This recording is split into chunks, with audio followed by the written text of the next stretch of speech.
In this video today, we'll be looking at the Generative Fill feature inside of Affinity. So before starting, if you haven't subscribed to our channel yet, please hit the subscribe button for more helpful tips and tricks related to Affinity. And if you want to follow along with this tutorial, please find the link for the images in the description. Now with that said, let's get started with the video. So before showcasing the Generative Fill feature inside of Affinity, first of all, the Generative Fill feature as well as all the AI tools inside of Affinity comes up with a paid Canva AI subscription and only accessible for a Canva AI Pro members. In addition to that, there are basically two types of AI features in Affinity. One that uses your local resources or hardware capabilities in order to process, and the next AI feature uses the resources from the cloud. So the generative fill feature that we are going to see today will use the resources and processing capabilities through the cloud. So in order to access the generative fill feature, first of all, make sure that you are in the Pixel Studio. After you are in the Pixel Studio, the next thing now is we'll simply select the image where we want to use the generative fill feature. So after selecting the image, let us select a selection tool. So for this, I'll simply select our freehand selection tool, and you can also use the shortcut key of L in order to access the freehand selection tool. So I'll simply select by clicking the freehand selection tool. And the next thing is I'll make sure that our type is set to freehand and our mode is set to add so that we can create selections in our images. Now, in order to access the generative fill feature, we have two ways. One is we can simply navigate on top of our contextual bar and click on this particular generative fill button. And when we do so, you can see that now we have a generative fill box where we can type in our prompt, or we can simply access the generative fill feature by changing our studio to Canva AI, where we can access tons of other AI tools as well. And here you can see that we have a tool called Generative Fill tool. We can simply click on the Generative Fill tool in order to access it. So these are the two ways that we can access the Generative Fill feature inside of Affinity. However, since I want more control over what I want to create with the Generative Fill tool, I'll simply switch back to Pixel Studio. And after switching back to the Pixel Studio, now you can see that it will give us an advantage of working or using the freehand tool along with the generative fill capabilities inside of Affinity. So now let us simply click on the generative fill button right here in order to access our generative fill box. And now we'll simply make the selection in our blank image canvas in order to create or add different elements to our images. So I'll simply make the selection first of all, as I want to add few new clouds inside of the sky in the image. So I'll simply make a rough selection like so of a cloud. So this is a rough selection for the cloud. And now after making the selection, I'll simply click on the prompt box and then type in generate an image of a cloud. Now after typing in the prompt, you can see that we have few other options as well inside of the generative fill box. So the one option is image count option. So this basically is asking us how many images do we want to generate per individual generation. So let's say if I want to generate a total number of 4 images, I can set the value to 4, and it allows us to set the total number of images up to 8. However, I'll set the value to 2 for now for the image count. After setting the value to 2, this will now allow us to generate 2 images for this particular selection at once. And the next option that we have is allow generation beyond selection option, which basically allows us to generate an element that goes beyond our current selection. So that is all it does. And we can also report an issue if there are inaccuracies in the generation. So now as I'm satisfied with this, I'll simply navigate below and click on apply. So now you can see that the generative fill is processing. So let us give it a moment. Now you can see that the first generation has generated a cloud, yes, but the generated cloud is within a Windows. So the next generation, however, is fine for this. So as you can see, the cloud is now matching. However, the thing is, if we zoom in right here, let's say I'll select the zoom tool first, and then if we zoom in, then you can check right here that the resolution is completely not accurate. There are minor problems in this particular generative fill feature inside of Affinity, and I hope Affinity will refine their generative fill capabilities later in the future in order to generate much more high resolution images that would be perfect for our image generation. So if we want, now you can see that as we have intended or selected in the generation box before, where we wanted to generate two images, it has successfully generated two images, although it did not successfully generate a good image for the first generation. And the next thing that you can notice here is our generative fill box now has changed. So before, the UI of the box was different, which allowed us to simply prompt in and hit apply to generate. However, now you can see that we can also apply other settings such as super resolve, or we can simply use this particular icon to send our generation to trash, or we can simply prompt in again to generate more variation. So let me type in new prompt in order to generate more variation. So I'll simply first of all hit backspace to delete the Z and type in a new prompt now. A clear high resolution image of a cloud around a blue sky. And after typing in the prompt, I'll simply navigate below and then click on this button called generate more variation. Now, like before, you can see that it is processing.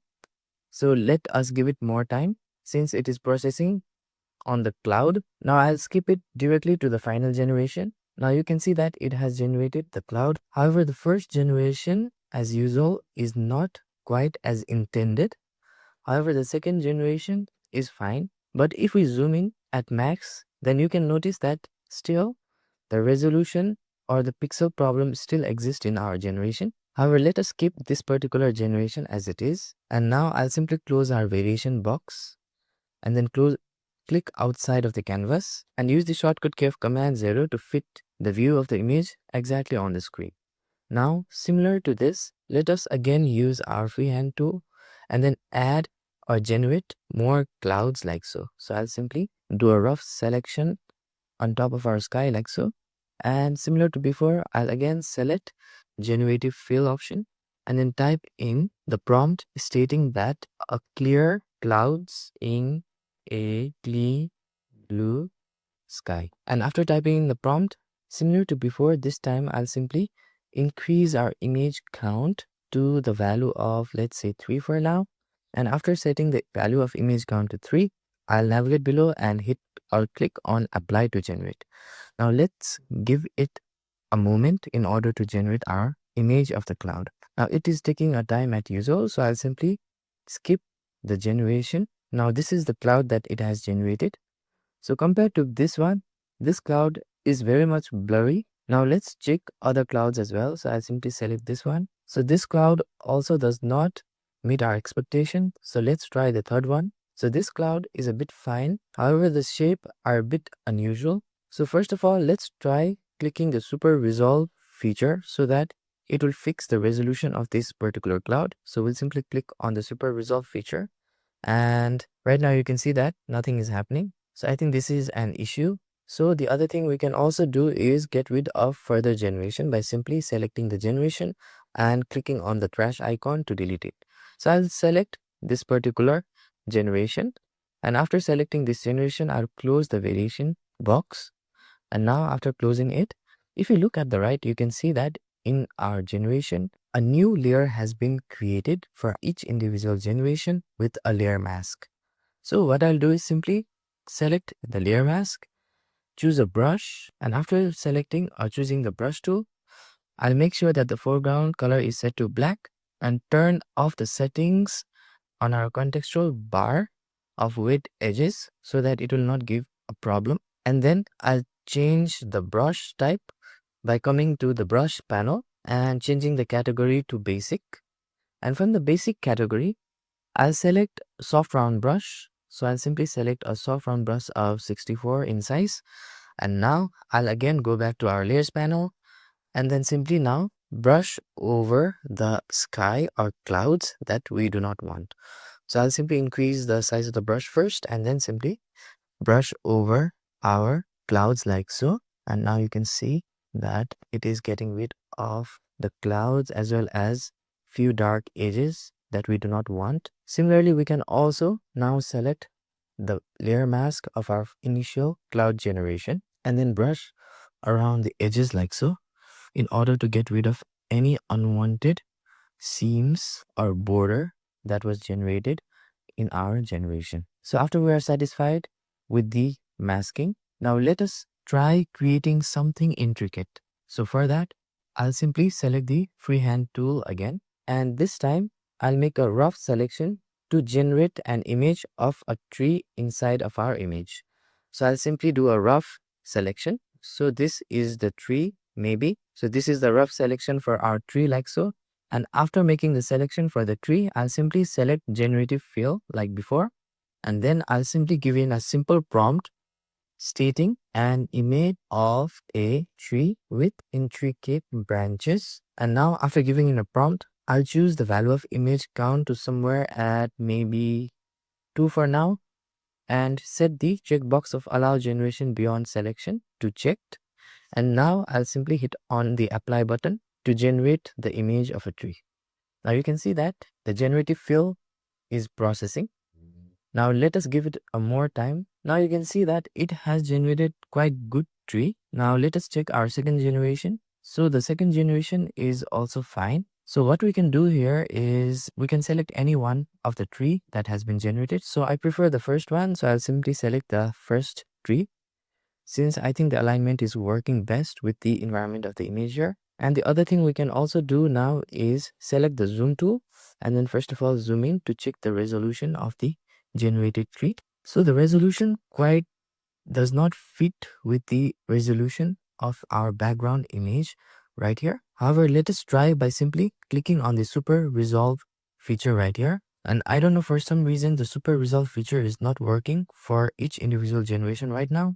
Maybe Affinity will fix it later. Now I'll simply close the variation box to commit our generation. So the next thing that we can also do is select our layer mask in this particular image generation and then choose the brush tool and then simply brush outside of our tree in order to get rid of different artifacts around our generation like so. So let us simply brush over at the edges by using edges on top of the mask like so. And now it is looking fine.